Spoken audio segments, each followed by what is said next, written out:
안녕하십니까. 26장 강화도 조약으로 조선이 개항하다 수업을 시작해 보도록 하겠습니다. 이제 시험이 얼마 안 남았죠. 요거 진도 나가고요. 다음 장까지만 마무리하면 시험 범위가 얼추 다 끝날 것 같습니다만, 두 장 더 남았네요. 갑신정벽까지 들어가야 되는데 한 장 더 남았나? 예, 하여튼 요장 내용이 굉장히 중요한 게 많이 나올 거고요. 그리고 외울 것도 상당히 많은 파트니까요. 차근차근 해보도록 합시다. 지금이 밤 11시인데요. 목소리가 좀 잠깁니다. 그럼 알아서 감안해서 들어주시면 될 것 같습니다. 자, 우선은 드디어 조선이 문을 연다고 돼 있습니다. 청나라하고 일본 같은 경우에는 개항을 일찍 했었죠, 그죠? 지금 조선이 개항하는 게 1870년대 중반인데요. 청나라 같은 경우에는 1842년도에 처음으로 했었고요. 일본이 1856년인가? 4년이겠다. 미일 화친조약 맺고 처음으로 개항을 했잖아요. 근데 조선 같은 경우에는 지금 차이가 얼마나 나요? 대략 20년 정도 넘게 차이가 나는 거죠. 일본 기준으로 하면요. 드디어 이제 개항을 하는 내용이 들어가 있겠습니다. 근데 조선도요, 청나라 일본하고 똑같이 문이 뜯긴다 보시면 돼요. 조선이 알아서 문을 여는 케이스는 아니고요. 누군가에 의해서 개항을 하는 건데, 근데 조선 같은 경우에는 그전에는 개항을 아예 안 하려고 그랬었죠. 그 내용 때문에 벌어진 게 뭐였어요? 병인양로 신미양요였잖아요. 근데 그런 사건이 있었음에도 불구하고 개항하는 거는 좀 변화가 있었다는 얘긴데요. 그 변화를 좀 먼저 보고 갑시다. 일단은 나라 안에서 변화가 좀 컸다고 볼 수 있어요. 좀 정리를 하자면 외교를 맡는 사령탑이 바뀝니다. 어떻게 되냐? 흥선대원군이 드디어 권력을 놓습니다. 사실 그냥 자기 아들이 어리니까 정치를 대신했던 거잖아요. 근데 곱게 물러났으면 좋았겠는데요. 그렇게 좀 깔끔하게 되지는 않았어요. 그러니까 지금으로 치면 탄핵당하듯이 정권을 놓고 그 아들 고종한테 이제 정권이 넘어가는데, 긴 얘기하면 좀 안 되니까 흥선대원군이 이제 권력을 놓게 되고요. 고종이 직접 정치를 친정한다 그럽니다. 친정을 시작을 하고요. 그리고 고종의 부인 있죠, 민비. 예, 근데 대한제국부터는 이제 명성 황후로 높게 부르는 거고, 그 전에 그냥 민비라 부르셔도 됩니다. 아무튼 민비 세력이 이 조선의 정권을 주도를 하게 되면서요. 그러니까 외교 방향이 바뀌어요. 흥선대원군은 문 안 열어 했는데 이 사람들은 열 수도 있고 라는 식으로 좀 바뀌게 됩니다. 그래서 대외 정책의 그 기조가 바뀌게 되는 거고요. 그리고 이제 개국통상론 25장에 나왔었잖아요. 조선도 안에서는 문을 열어야 되지 않을까라는 목소리가 나오긴 나왔었어요. 이제 그 사람들의 주장이 이 대외정책 변화랑 맞물려 들어가서 우리가 이제 강해지려면 뭐를 해야 된다. 나라 문을 열 수밖에 없다라는 필요성이 강조가 됐던 시기입니다. 거기다 더해서 이제 일본의 메이지 정부에서 무술론이 제기가 됐어요. 한반도를 어떻게 해야 된다? 정복해야 된다는 정한론이 제기가 됐겠죠. 그래서 이 행동에 발맞춰서 일본이 조선에 군함을 보내요. 그 군함을 운요호라고 합니다. 네, 운요호를 강화도에 보내가지고 개항을 요구를 했던 게 이게 운요호 사건이에요. 75년입니다. 그래서 그 직후에 그 1년 좀 지나서요, 바로 조약 맺고 문을 땁니다. 그게 이제 강화도 조약이죠. 강화도 조약 쓰시고요. 네, 강화도 조약은 좀 별칭이에요. 강화도 인근에서 조약을 맺어가지고 이제 이름이 강화도 조약이 된 건데요. 근데 정식 명칭은 따로 써야 됩니다. 뭐라고 써야 되냐면 조일, 수호, 조규 이렇게 쓰시는 게 맞습니다. 내용을 좀 보기 전에 배경은 뭐 방금 얘기했어요. 운요호가 방화도에 가서 뭐 했냐? 예, 대포 쏩니다. 겁을 줍니다. 깽판을 칩니다. 그림을 좀 보시자면요. 이게 일본이 보냈던 운요호거든요. 하여튼 이 배가 강화도에 가서 그 양요 때처럼 강화도한테 이제 대포를 들이밀고 빵빵 쏩니다. 그래, 조선 입장에서 옛날이었으면은 너네 뭐야? 너네랑 한판 해야겠다 하고 이제 아무것도 안 했을 텐데, 또는 맞서 싸웠을 텐데, 이제는 조선의 외교 정책이 바뀐다 그랬잖아요. 그래서 얘들이 이런 일을 하니까 우리도 뭐 해야 되겠다. 문을 열긴 열어야겠다 하면서 이제 조일소 조개를 맺으면서 개항을 하게 되는 것이죠. 그래서 배경은 운요 사건 쓰시면 되겠습니다. 내용 봅시다. 내용이 굉장히 중요합니다. 별 한 3-4개 좀 쳐두시고요. 일단 첫 번째, 조선을 뭐로 명시하냐? 자주국으로 명시합니다. 자주국이라는 게 무슨 뜻이냐면요. 자주라는 표현은 뭐 밥을 자주 먹는다가 아니고요. 스스로 자자에 주인 주자를 씁니다. 즉 누구의 간섭도 받지 않고 홀로 서다 이런 뜻이거든요. 근데 이거는 좋긴 좋은 내용이잖아요. 근데 의도가 들어가 있었습니다. 뭐냐면 조선은 원래 청나라의 속국이었잖아요. 병자호란 때 어떤 일이 있었어요. 끝나고 나서 삼전도 구력 맺으면서 구력을 하면서 청나라와 무슨 관계 맺었어요? 군신 관계 맺었잖아요. 청나라가 임금이고 조선이 신하였잖아요. 즉 일본 입장에서는 청나라가 있으면 조선을 맘 편하게 못 먹지 않습니까? 그래서 이 청나라와의 관계를 끊어버리려고 일부러 이걸 집어넣은 거예요. 이해는 되시죠? 그 다음에 이제 개항 어디를 하냐? 부산 등 3개 항구로 되어 있는데요. 부산하고 원산하고 인천 3개를 땁니다. 근데 이걸 한 번에 딴 건 아니고요. 교과서 날개 부분에 적혀 있는데 순서대로 개항을 해요. 옆에 있을 건데요. 부산이 제일 먼저 열렸고요. 그 다음이 원산은 북한 쪽에 있습니다. 그 다음에 인천 이렇게 3개의 항구를 차근차근 개항을 하는 내용이 들어가 있고요. 근데 이 개항하게 되면 어떻게 돼요? 그 항구에 일본 배가 와서 배를 대고 그다음에 물건을 내리고 물건을 팔고 그런 역할을 처음에 하다가 뒤에 가면 어떻게 더 가능해요? 일본군이 상륙할 수 있는 거점도 마련되는 거잖아요. 그러니까 이 개항을 한 목적은 단순히 경제적 목적뿐만 아니라 정치, 경제, 군사적 침략의 거점을 마련한 거다라고 이렇게 해석을 하는 겁니다. 그 다음에 이제 불평등조약이라는 내용이 명확히 드러나는 게 있죠. 해안 측량권 이걸 허용을 합니다. 해안이 뭔지는 아시죠? 우리나라 서해안, 남해안, 동해안 그 해안을 일본이 측량할 수 있게 허락해 준다는 얘기예요. 근데 이게 되게 좀 그런 거거든요. 현대로 비유를 해보자면요. 옆집 사는 사람이 여러분들 집안에 있는 구조를 살펴본다고 하는 거랑 마찬가지예요. 그게 가능하겠어요? 안 맞죠? 그러니까 이거는 명백히 조선의 영토 주권을 침해한 거고요. 이걸 왜 한 거냐면 뒤에 이제 일본은 한반도를 침략할 목적이 있었잖아요. 근데 그러려면은 배가 와야 될 텐데 이 조선이 해안이 어떻게 생긴지 알아야 배가 상륙할 지점을 정할 수도 있고 그리고 서해안 같은 경우에는 그 뭐라 그래야 돼요? 조수간만의 차가 크잖아요. 그래서 여긴 어느쯤 되면 수심이 너무 얕다 이런 것도 파악할 필요가 있었을 거예요. 실제로 그랬고요. 그리고 조선에 섬도 많으니까 그런 거를 아마 쭉 훑어봐서 나중에 침략하기 위해서 자료를 얻어가는 거다라고 해석하시면 되겠습니다. 이거 불평등 딱 들어가는 거라 했습니다. 그다음 두 번째, 이거는 불평등 조약의 기본으로 들어가는 거예요. 뭐 청나라가 다른 나라랑 조약 맺은 거, 일본이 미국이랑 조약 맺은 거 다 들어가 있거든요. 그러니까 불평등 조약에 이런 얘기 나오면요, 이건 디폴트 값이에요. 기본 값이에요. 뭐예요? 치해법권이죠. 다른 말로는 뭐라고 그럽니까? 영사재판권이라 그러죠. 이게 뭔 말이에요? 일본 사람이 조선에 와서 죄를 저질러도요, 조선법으로 처벌할 수가 없어요. 일본이 파견한 대표자인 영사가 재판한다 그런 뜻입니다. 즉 일본법으로 다스리겠다 그런 의미예요. 그럼 당연히 조선의 사법권은 침해가 된 것이지요. 그리고 일본인이 조선 눈치 안 보고 자유롭게 활동할 수 있는 그걸 보장해 주는 것을 쓰는 것이고요. 이거 말고 다른 내용이 더 있긴 한데 대표적인 내용이 이렇게 돼 있는 거고요. 교과서에도 오른쪽에 자료가 나옵니다. 이렇게 딱 봐도 중간에 건너뛴 게 좀 많죠. 그래서 이 내용을 정리해 놓은 것이 그겁니다. 아까 봤던 내용들 중요해요. 자, 다시 돌아가서 그럼 이 강화도 조약, 조일수 조약의 성격은 뭐냐? 간단해요. 조선은 이전까지 다른 나라랑 근대적 조약이라는 걸 체결한 적이 없었잖아요. 그래서 조선이 다른 나라, 즉 일본 포함입니다. 그러니까 일본을 포함해서 조선 말고 다른 나라 전체랑 체결한 최초의 근대적 조약이에요. 맨 처음 했다고요. 또 거기다 플러스 불평등 조약입니다. 그러니까 이 문장 자체가 굉장히 핵심적인 문장이에요.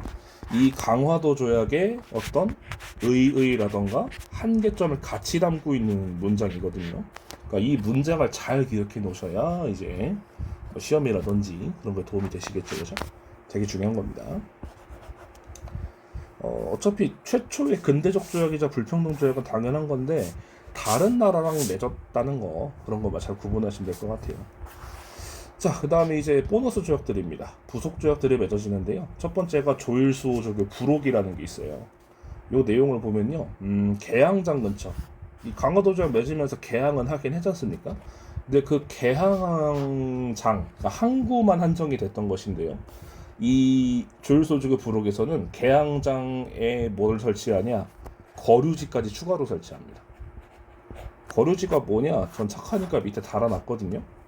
외국인들이 거주하면서 일정 수준의 자치를 할 수 있는 곳이에요. 그러니까 쉽게 말하면 그 거류지란 지역은 조선 안에 있는 외국 땅이 돼버리는 거나 마찬가지라고요.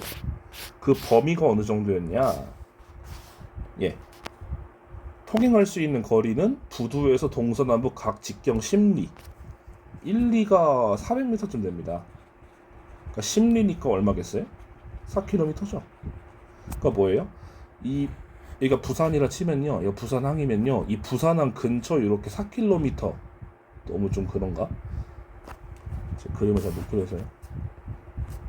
그러니까 항구가 이렇게 있다 치면은 그 주변 동서남북 4km에 해당하는 지역은 일본이 거류지로 설정하는데, 거류지가 뭐다? 일본인이 머무르면서 자치를 할 수 있는 곳을 거류지라 그래요. 그러니까 조선 땅에서 이 개항장 근처와 이 거류지 자체가 일본 땅이 되는 거나 마찬가지란 얘기입니다. 그 다음에요, 이 개항장 내에서는요, 또 뭐도 가능하냐? 일본 화폐까지 쓸 수 있습니다. 생각을 해보세요. 외국인이 우리나라 와서 우리나라 안에서 자치를 하고요. 그리고 그 안에서 자기 나라 화폐까지 써요. 외국인이 편의점에 빵 사 먹으러 들어갔는데 달러를 내밀어요. 그걸 받아줘야 돼요. 그렇게 되면요, 이걸 통해서 만들어진 개항장과 거류지라는 것 자체가 조선 땅이 아니게 되는 거잖아요. 굉장히 좀 안 좋은 내용들이 들어가 있는 겁니다. 중요한 내용이에요. 그 다음에 이제 조율무역 규칙인데요. 이건 흔히 삼무라고들 많이들 외우는 거예요. 여기 하나 더 칠했네. 자, 뭐냐? 제한을 안 거는 거나 마찬가지인데요. 첫 번째가 뭐냐면, 잘못 눌렀네. 양곡의 수출입을 무제한으로 허용하는 겁니다. 양곡은 뭐예요? 쌀이나 보리 같은 거죠? 먹을 거? 그럼 퀴즈. 일본인은요, 우리나라에 와서 쌀을 팔았을까요? 사갔을까요? 즉, 수출을 받았을까요? 우리나라는 쌀을 수입했을까요? 수출했을까요? 네, 정답은 수출입니다. 즉, 일본인들이 조선의 쌀을 거의 거덜낼 정도로 사갑니다. 왜 그런지는 나중에 설명드릴 텐데, 간단해요. 일본은 쌀이 많이 필요했거든요. 말할까요? 산업화를 하다 보면요, 그 사람들이 농사를 안 짓고 공장에 가잖아요. 사회 시간에 이촌양도라고 배우셨을 거예요. 시골을 떠나서 도시로 간다고요. 그러면은 쌀을 먹을 사람들, 노동자는 늘어나는데 농사를 짓는 사람은 준다는 얘기잖아요. 그럼 당연히 일본의 쌀이 부족해질 수밖에 없죠. 부족해지니까 쌀값이 오르고 노동자들은 불만을 가질 수밖에 없죠. 그거를 해결하려고 일본은 쌀을 수입할 곳을 찾고 있다가 조선에서 수입을 해가는 겁니다. 하여튼 첫 번째가 무제한 양곡의 수출입. 두 번째는 일본 관원선박. 관원선박은 뭐냐? 일본 정부 수속 배를 관원선박이라 그래요. 그 배는 항세라는 건 안 받아요. 항세가 뭐냐? 지금으로 치면 주차료 같은 건데요. 배가 항구에 정박하잖아요. 그 정박할 때마다 돈을 내야 돼요. 그 돈을 안 낸다라는 거죠. 그래서 무항세. 그 다음에 이거 좀 큽니다. 관세 면제. 관세라는 거는 한번 말씀드렸을 거예요. 관세는요, 예를 들어 조선에서 뭐가 있을까요? 옷감으로 할까요? 뒤에 나올 내용인데. 자, 조선에도 옷감이 있고 일본에도 옷감이 있잖아요. 그럼 보세요. 일본이 옷감을 조선에 팔았어요. 근데 일본 옷감이 더 싸요. 그럼 사람들은 어디 나라 거를 쓸까요? 당연히 일본 옷감을 많이 쓰겠죠? 그럼 조선 옷감은 어떻게 돼요? 망하겠죠. 이런 걸 막으려고 붙이는 게 관세예요. 그러니까 한 나라가 수입되는 다른 나라 물건에 세금을 붙이는 걸 관세라 그래요. 왜? 자국 상품을 보호하려고. 근데 이 조약으로 인해서, 조율무 규칙으로 인해서 수출입 상품, 그러니까 수출은 별 상관없어요. 수입이 제일 걱정인 건데, 일본산 상품이 조선에 들어올 때 세금이 안 붙으니까 조선 상품이 어려워지는 거예요. 이거 되게 큰 문제입니다. 그리고 이 관세라는 거는 한 나라의 주권이나 마찬가지거든요. 그 나라의 권리예요. 근데 이 권리를 침해하는 거죠. 또. 그러니까 일본이 경제적으로 조선을 침략하는데 되게 많이 좀 도와준 거라 보시면 되겠습니다.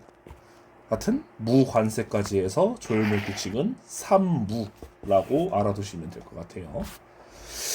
자, 이제는 또 뭐냐, 일본하고만 계약하는 게 아니고요, 다른 나라하고도 계약을 합니다. 첫 번째는 뭐를 보시면 되냐, 미국입니다.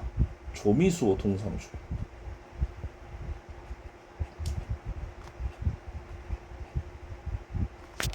수호 통상조약이라는 거는 거의 계약하는 조약들에 붙어 있는 기본값들이고요. 조미 앞에 두 글자 붙는 게, 이제 조약 앞에 두 글자가 나오면요, 그 두 글자는 나라예요. 조선과 미국. 아까 봤던 조일수호조교는 조선과 일본, 이런 뜻이겠죠. 자, 내용은 뭐냐, 82년도인데요. 뒤에 나올 내용이지만 1880년도쯤에 조선의 조선책략이라는 책이 하나 유포가 돼요. 근데 이 책은 뭐냐, 중국인 황준헌이라는 사람이 쓴 책인데, 앞으로 러시아가 조선에 쳐들어올 거다. 근데 조선이 살아남으려면 너네 혼자 하면 안 되고, 일본이랑도 친해져야 되고, 미국이랑도 친해져야 되고, 청나라하고도 잘 지내야 돼 라고 약간 예언 같은 걸 한 거예요. 근데 이게 그 당시 사람들을 후벼 팝니다. 그래서 사람들은 야, 러시아 내려오는데 우리는 청나라하고 일본하고는 가까운데 미국이 빠졌네? 야, 힘 있는 나라 미국하고도 잘 지내야 되지 않을까? 하는 그런 여론이 조선에서 일어나게 돼요.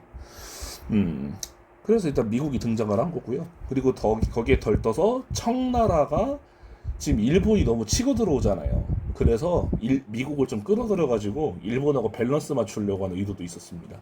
그래서 청나라가, 그러니까 조선하고 미국하고 소개팅을 시켜줘요. 그래서 이제 맺어지게 됩니다. 내용을 봅시다. 미국은 일본하고도 그 조미수호 통상조약 맺을 때도 이걸 집어넣었죠. 최애국 대우라고. 내용은 뭐냐, 전에 설명했는데요. 교실 안에서 감자칩을 뜯다 생각하시면 돼요. 어떤 일이 벌어집니까? 친구들이 너나 하나 다 와가지고 나 하나만 줘, 하나만 줘, 얘는 준대 나 왜 안 줘, 그럴 거 아닙니까? 근데 만약에 내가 여러 친구들 중에 한 친구랑 최애국 대우라는 걸 맺었다 칩시다. 그럼 나는 감자칩을 열었을 때 이 친구한테 먼저 줘야 돼요. 가장 큰 혜택을 몰아준다, 이런 뜻이거든요. 가장 먼저 준다. 예. 그러니까 미국이 최애국 대우를 조선하고 맺었잖아요. 근데 문제는 다른 나라들이요, 이후가 문제인데 다른 나라들도 다 조선하고 최애국 대우를 맺어달라고 해요. 근데 조선은 그걸 다 해줍니다. 그럼 어떻게 돼요? 난 감자칩을 뜯었을 때 이 최애국 대우를 맺은 나라들하고는 다 공평히 나눠줘야 되는 거예요. 그럼 조선은 먹을 게 있어요, 없어요? 없겠죠. 그 뒤에 나오는 이권 침탈이라는 게 일어났을 때 다른 나라들 다 뜯어가거든요. 그게 이익의 발단이 된 거라 보시면 돼요. 그 다음에 영사재판권, 이건 기본값이라 그랬잖아요. 최애국 대우, 그 치해법권. 그다음 관세부가 얘는 좀 낫네요. 미국은 조선이 관세 붙이는 거 터치를 안 합니다. 그나마 낫죠. 그다음 거중조정, 이건 좀 어려운 표현 중에 하나인데요. 교과서에 나와 있거든요. 자, 조약을 맺은 국가가 제3국, 그러니까 다른 나라랑 분쟁이 생겼을 때 상대국이 중간에서 해결을 도와준다, 이런 뜻입니다. 자, 지금 보면 조선하고 미국이 거중조정을 맺었잖아요. 근데 만약에 조선이 필리핀하고 분쟁이 생겼어요. 이 필리핀이 그러면 제3국이 되는 거잖아요. 그러면 미국이 서로 해결 보게끔 도와주는 거. 거꾸로 미국이 만약에 캐나다랑 분쟁이 생겼어. 그럼 조선이 끼어들어서 제3국과의 분쟁을 해결하는 데 도와준다는 거. 그런 내용입니다. 근데 이게 양날의 검이겠죠, 그죠? 조선은 불필요한 외교적 싸움에 낑길 수도 있는 거고요. 근데 또 거꾸로 오면 도움을 구할 수도 있는 건데 좀 애매합니다. 일단 특징적인 내용이니까 알아는 두시는 게 좋겠죠. 자, 그러면 이 조미수호 통상조약의 성격은 뭐냐? 일단 최초의 근대적 조약이자 불평등은 맞아요. 그죠? 왜 불평등이에요? 이거랑 이거 보세요. 맞잖아요. 근데 특징은 뭐냐? 이 최초가 어디에 적용돼야 되냐? 서양 국가입니다. 조선은 서양 국가랑 이전에 이런 걸 맺어본 적이 없죠. 근데 미국이랑 처음으로 맺었다, 그 얘기예요. 자, 다음은 이제 청나라가 나올 차례인데 이거 이름이 길어요. 조청, 나라 먼저 나온다 그랬죠. 상민, 수륙, 무역, 장정입니다. 무려 10글자짜리가 잘못 눌리네. 무려 10글자짜리입니다. 그러니까 읽으실 때 2개씩 자르시면 돼요. 조청, 상민, 수륙, 무역, 장정. 예. 잠시만요. 슬래시를 지울게요. 네. 자, 왜 그렇게 이걸 맺게 되냐, 이름 긴 걸. 청나라가 쉽게 말하면 똥줄이 타요. 왜? 일본이 조일소조교 때 무슨 내용 넣었어요? 조선은 자주국이라고 명시를 해버렸잖아요. 그럼 뭐야? 청나라는 이전까지 조선을 자기 밑에, 그러니까 자기 부하로 알고 있었는데 갑자기 조선이 청나라의 관계를 부정하게 됐잖아요. 그러면은 조선 앞으로 잘 살아하고 놔줘야 돼? 청나라는 그러고 싶지 않았거든요. 그래서 청나라가 우리 이러다 조선 잃어버리는 거 아니야? 하는 위기의식이 생겼기 때문에 맺은 거고요. 이제 뒤에서 나오는 이모군란이라는 사건이 있어요. 바로 다음 장에 나오는데 이 이모군란을 청나라가 진압해 주거든요. 그 대가로서도 요구한 게 이 내용이라 보시면 돼요. 그래서 청나라는 일본이 자꾸 치고 들어오니까 어떻게 한 거예요? 야, 조선 건들지 마. 조선은 누구 거야? 내 거야 라는 의미의 종속 관계를 맺고자 했던 겁니다. 근데 굳이 왜 이런 조약을 통해 맺냐? 간단해요. 이게 이 당시 트렌드잖아요. 조약을 맺어야지만 그 내용을 나라들이 인정을 하잖아요. 근대적 조약을. 그래서 이제 새롭게 맺은 겁니다. 자, 내용. 첫 번째, 이 당연히 내용이랑 관련이 있는 핵심 내용인데, 조선은 청에 뭐다? 속방이다 라는 내용이 들어가 있습니다. 이 속방은 다른 말로 속국이에요. 어디에 그 속해 있는 부하 같은 나라를 속국이라 부르잖아요. 속국으로 이해하시면 되는데 원문에서 속방으로 나와 있어요. 옛날에 임용고시에 나왔거든요. 속국으로 쓴 사람 다 틀렸어요. 원문에 속방이라 돼 있으니까. 여하튼 뭐 잡지식이고요. TMI고. 일단 치해받고 뭐 당연합니다. 그 다음에 이게 되게 중요해. 핵심이에요. 왜? 조약 이름에 상민자가 들어가잖아요. 그리고 수륙 무역. 그러니까 조선과 청나라 상인이 무역하는 내용을 위주로 담고 있는 내용이에요. 이 정치적인 것도 포함해서. 그럼 여기는 뭐가 들어가 있냐면 청나라 상인이 조선 안에까지 들어와서 장사할 수 있어요. 그래서 점포, 가게를 열 수 있어요. 이걸 뭐라고 그러냐? 내지 통상이라고 합니다. 이거 되게 큰 변화예요. 왜냐면요. 자, 이전에 조일수호주교나 조일 그 수호주교 부로 또는 조일물규칙까지는 어땠냐면요. 개항장, 그러니까 항구 있죠. 항구 근처에 뭐 거류지까지 만드는 건 어쩔 수 없다 쳐. 근데 이 안에서만 일본 상인들이 무역을 할 수 있었어요. 그럼 일본 상품이 조선 안에까지 침투하려면 조선 상인이 중간에 분명히 낑겨 있어야 돼요. 그게 무슨 의미냐면 이 개항장 밖에는 조선 상인들이 어느 정도는 보호받았다는 얘기거든요. 왜? 경쟁자가 없잖아요. 그죠? 근데 이 조청상민 수령무역장정의 내지 통상이 가능해졌다는 건 뭐냐? 이 거류지라는 벽이 무너진 거나 마찬가지예요. 이 나머지 조선 땅 전체에서 청나라 상인들이 이제 뭐예요? 장사를 하겠죠. 그럼 당연히 조선 상인들은 청나라 상인들과 경쟁할 수밖에 없겠죠. 근데 문제는 일본이 이걸 가만히 두고 보겠냐고요. 야, 우리는 여기다 가둬놓고 청나라 안에까지 들여보내준다고? 그러면서 뭘 들이밀어요? 최애국 대우라는 걸 들이밀게 되는 거예요. 그걸 또 맺자고 하고. 그럼 그걸 또 해주겠죠. 그러면 조선 상인의 경쟁 상대는 하나둘씩 늘 수밖에 없는 겁니다. 이렇게. 그럼 조선의 상업 경제가 어떻게 되겠어요? 다른 나라한테 넘어가는 거나 마찬가지잖아요. 그걸 촉발시킨 게 이 조항 때문에 그래요. 별거 아닌 것 같아. 되게 중요한 내용입니다. 이 정도 알고 계시면 될 것 같습니다. 자, 그럼 성격은 뭐냐? 이것도 뭐 당연해요. 최초의 근대적 조약이자 불평등 조약인데 청나라랑 이전까지 이런 조약을 명시해서 맺은 적이 없다고요. 그래서 조선과 청이 처음으로 체결한 근대적 조약이자 불평등 조약이다. 이런 거. 그러니까 이 조약들의 성격은 거의 다 비슷해요. 그러니까 조일수호 조교, 조미수호 통상조약, 조청삼일 수르무역장정은 모두 각 국가들과 체결한 최초의 근대적이자 불평등 조약인데 그 중에 그나마 좀 무게 있는 건 뭐예요? 이거예요. 조선이 처음으로 개항한 게 이 조약이니까요. 그리고 조금 더 확장해서 서양 국가랑 처음으로 맺은 건 이거라고. 예, 그 정도 아시면 되겠습니다. 그 다음에 이제 서양 다른 나라들과도 맺긴 합니다. 영국, 독일, 러시아, 프랑스. 이름은 다 또 비슷해요. 조미수호 통상조약 있죠? 그 앞에 국가가 두 글자짜리가 국가라 그랬잖아요. 조 다음 글자만 바꾸면 돼요. 영국은 뭐 들어가면 돼요? 영. 뒤로 가기 키가 없나? 아, 있네. 영국은 조영수호 통상조약. 독일은 조독수호 통상조약. 그 다음에 러시아는 조러수호 통상조약. 프랑스는 조프겠죠? 아닙니다. 프랑스를 한자로 바꾼 불란서잖아요.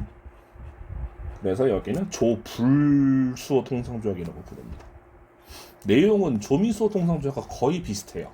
그래서 별로 안 적어놓은 건데요. 프랑스는 좀 특징적인 내용이 들어가 있어서 적어놓은 건데 조선은 크리스트교, 천주교 이거 다 때려잡았었죠. 박해했었잖아요. 특히 프랑스의 선교사를 박해한 병인 박해 때문에 병인 양도까지 터졌잖아요. 근데 그게 이제 와서 조금 제한적으로 허가가 된다라는 게 좀 특징적인 겁니다. 어떻게 보면 프랑스는 병인 박해 한을 여기서 푼 거나 마찬가지죠.